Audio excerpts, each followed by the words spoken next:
mejor. A Alice vamos a ver a tocar. Métete el gorro.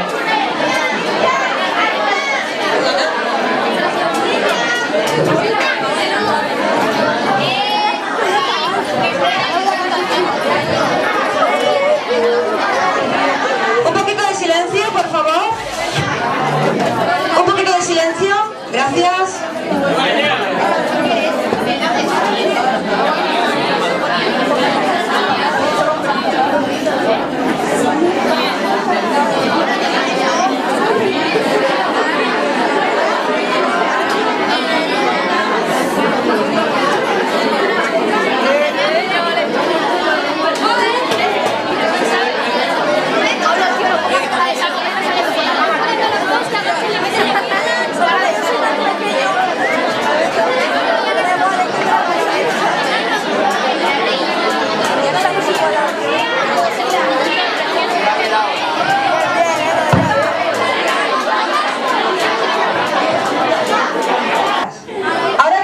Más movida, ¿vale? Se llama Scream, del cantante Usher, y es una canción electropop con elementos de dance pop. Los alumnos del segundo de ESO E y yo hemos preparado una coreografía que yo creo que os va a gustar mucho, y los alumnos del segundo ESO E que la van a interpretar son Eva Molina, Sandra Montalt, Adrián Pérez, Laura Reslinger, Nuria Sainz y Javier Valiente. Un fuerte aplauso, que se lo merece.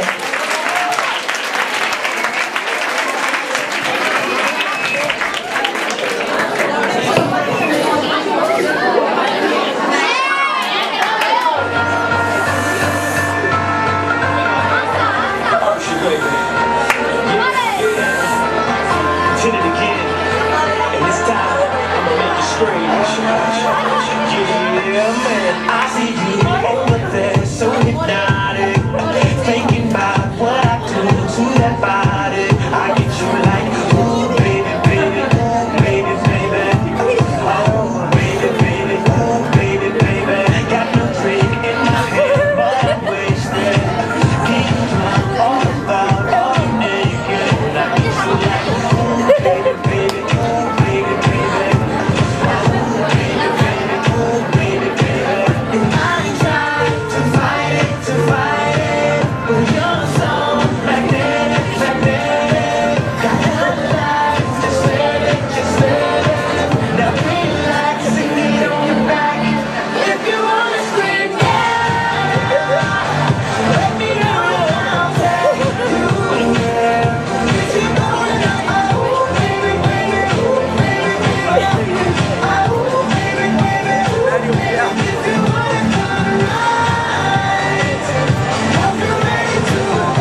valenciana a la que los alumnos y alumnas de tercero de ESO A le han dado un toque navideño. Mon pare no tenás. La cantarán e interpretarán con flauta.